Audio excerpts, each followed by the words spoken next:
ஒரு சாதாரண ஸ்கூல் டீச்சராக தன்னுடைய கரியரை ஸ்டார்ட் பண்ணி தங்கூட ஒர்க் பண்ணுறவங்க எல்லாருமே நல்ல ட்ரெஸ்அப் பண்ணுறாங்க அப்படின்றதுக்காக அந்த ட்ரெஸ் வாங்க சென்னைக்கு வந்து இப்போ சின்ன திரையிலையும் வெள்ளி திரையிலையும் கலக்கிக்கிட்டு இப்போ பிக் பாஸ் வீட்டுக்குள்ளாடி போயிருக்கிற தர்ஷா குப்தா பற்றி தான் நம்ம பார்க்க போகிறோம்.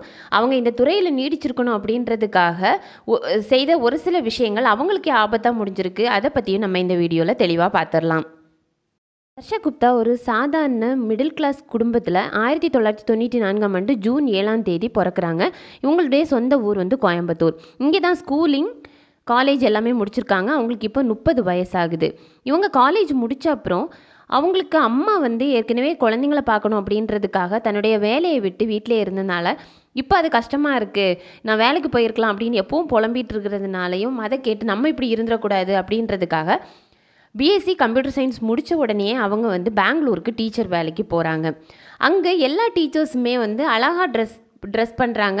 இந்த ட்ரெஸ் எல்லாம் எங்கே வாங்குறீங்க, ப்ளவுஸாக இருந்தாலும் சரி சுடிதாராக இருந்தாலும் சரி எல்லாமே ரொம்ப அழகாக இருக்குது, விலை கம்மியாகவும் இருக்குது அப்படின்றதுக்காக அவங்கக்கிட்ட கேட்குறாங்க. நம்ம இவ்வளோ கேவலமாக இருக்குமே அப்படின்னு யோசிச்சுட்டு அந்த டீச்சர்ஸ்கிட்ட கேட்கும்போது அவங்க சொல்கிறாங்க, நாங்கள் சென்னையில் பாண்டி பஜாரில் தான் இதெல்லாம் பர்ச்சேஸ் பண்ணுறோம் அப்படின்றதுக்கு. உடனே ஒரு லீவு கிடைக்கிது. சாட்டர்டே சண்டேஸில் என்ன பண்ணுறாங்கன்னா சென்னையில் அவங்களுடைய ஃப்ரெண்ட் இருக்கிறதுனால இங்கே சரி பாண்டி பஜார் போய் நம்ம வந்து ட்ரெஸ் பர்ச்சேஸ் பண்ணிக்கலாம் அப்படின்றதுக்காக வராங்க.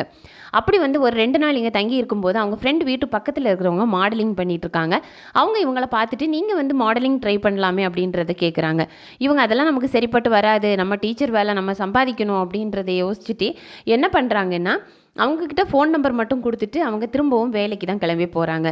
ஒரு சில நாட்களுக்கு அப்புறம் திரும்ப அவங்கக்கிட்ட இருந்து கால் வருது, நீங்கள் வந்து ஒரு ஆடிஷன் இருக்குது வந்து கலந்துக்கலாம்லான்னு. சரி ட்ரை பண்ணி பார்க்கலாமே அப்படின்றதுக்காக தர்ஷா குப்தா திரும்ப சென்னைக்கு வந்து அந்த ஆடிஷனில் கலந்துக்கிறாங்க. அதில் அவங்க செலக்ட் ஆகுறாங்க. ஒரு சில விளம்பர படங்கள் அதுக்கப்புறம் வந்து சீரியல்ஸ்லேயும் நடிக்கிறாங்க.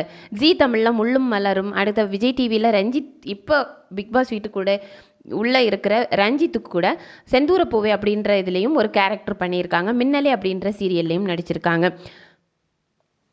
அதுக்கப்புறம் நம்ம வாழ்க்கையை எல்லாமே புரட்டி போட்ட பேண்டமிக் இவங்க வாழ்க்கையிலையும் வந்து விளையாட ஆரம்பிக்குது. வீட்டுக்குள்ளாடி முடங்கி இருக்கக்கூடாது அப்படின்றதுக்காக இன்ஸ்டாகிராமில் 6 மணிக்கு டெய்லி வீடியோஸ் போட ஆரம்பிக்கிறாங்க. அதுக்கப்புறம் வந்து நிறைய கிளாமரான ஃபோட்டோ ஷூட் நடத்தி இளசுகளோட மனசையே கரங்கடிக்கிற மாதிரி ஃபோட்டோஸும் போட ஆரம்பிக்கிறாங்க. இவங்களுடைய ஃபாலோவர்ஸும் ஜாஸ்தியாகுது. இப்போது இவங்களுக்கு 2.3 மில்லியன் ஃபாலோவர்ஸ் இருக்காங்க. அதுக்கப்புறம் இவங்க வந்து ருத்ர தாண்டவம் அப்படின்ற ஒரு படத்தில் அறிமுகமாகறாங்க. அப்புறம் ஓ மை கோஸ்ட் அப்படின்ற ஒரு படத்துலையும் இவங்க நடிச்சிருக்காங்க. இப்போது பிக் பாஸ் போகிறதுக்கு முன்னாடி யோகி பாபு கூட மெடிக்கல் மிராக்கிள் அப்படின்ற ஒரு படத்தில் நடிச்சிருக்காங்க. அது இன்னும் ரிலீஸ் ஆகலை. இப்படி அவங்களுக்கு படத்தோட சான்ஸும் கிடைக்கிது. இந்த இடைப்பட்ட காலத்தில் அவங்களுக்கு வந்து குக் வித் கோமாளியில் சான்ஸ் கிடைக்கிது. குக் வித் கோமாளி 2 சீசன் 2ல் வந்து இவங்க கலந்துக்கிறாங்க. அதில் ரொம்பவே இவங்களுக்கு ஃபாலோவர்ஸ் வராங்க, ஃபேன்ஸும் ஜாஸ்தி ஆகுறாங்க.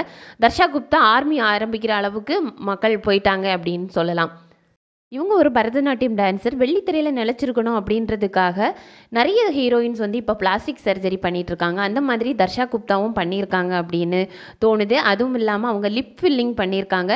முன்னாடி இருந்த தர்ஷா குப்தாவோட பழைய ஃபோட்டோவும் இப்போ இருக்கிற ஃபோட்டோவும் நீங்கள் பார்த்துட்ருக்கீங்க. அதில் எவ்வளோ டிஃப்ரென்ஸ் தெரியுது அப்படின்றது நம்ம கண்கூட பார்க்க முடியுது. ஆனால் அது அவங்களுக்கு சூட் ஆச்சா இல்லையா அப்படின்றது வந்து ஒரு டவுட்டாக தான் இருக்குது. ஆனால் அவங்களுடைய எய்மே வந்து இன்னும் வெள்ளித்திரையில் நான் நிலச்சிருக்கணும், ஒரு ஹீரோயினாக இருக்கணும் அப்படின்றது தான். அதுக்காக தான் பிக் பாஸ் வீட்டுக்குள்ளாடியும் வந்திருக்காங்க. அதில் நான் கண்ணாடி மாதிரி இருப்பேன் அப்படின்னு வேற சொல்லியிருக்காங்க. என்னென்னா யார் ஒருத்தங்க முறைச்சா நானும் முறைப்பேன், என்னை பார்த்து சிரித்தாங்கன்னா நானும் சிரிப்பேன் அப்படின்ற மாதிரி டயலாக்கெல்லாம் பேசிட்டு உள்ளாடி போயிருக்காங்க.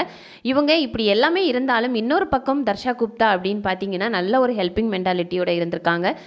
அதுவும் இந்த பேண்டமிக் லாக்டவுனில் பாதிக்கப்பட்ட குழந்தைகளுக்கு நிறைய உதவிகள் பண்ணியிருக்காங்க. 20,000த்துக்கு மேற்பட்டவர்களுக்கு தங்குமிடம், அடிப்படை மருத்துவ வசதி எல்லாமே செஞ்சு கொடுத்துருக்காங்க. ஒரு மக்கள் இதயத்தை வென்றவர் அப்படின்ற ஒரு விருதையும் அவங்க வந்து வாங்கியிருக்காங்க. சமூக சேவையிலையும் ரொம்ப அக்கறை உள்ளவங்களாக இருக்காங்க. இப்போ தன்னுடைய வாழ்க்கையை அடுத்த கட்டத்துக்கு எடுத்துக்கொண்டு போகணும் அப்படின்றதுக்காக பிக் பாஸ் சீசன் 8க்குள்ளாடி நுழைஞ்சிருக்காங்க. இதை பற்றி நீங்கள் என்ன நினைக்கிறீங்க? தர்ஷா குப்தா எப்படி விளையாடிட்டு இருக்காங்க? இன்னும் அவங்க எவ்வளோ நாட்கள் இருப்பாங்க? இந்த சீசன் 8 பிக் பாஸ் டைட்டிலை வின் பண்ணுவாங்களா அப்படின்றதையும் கமெண்ட் பண்ணுங்கள்.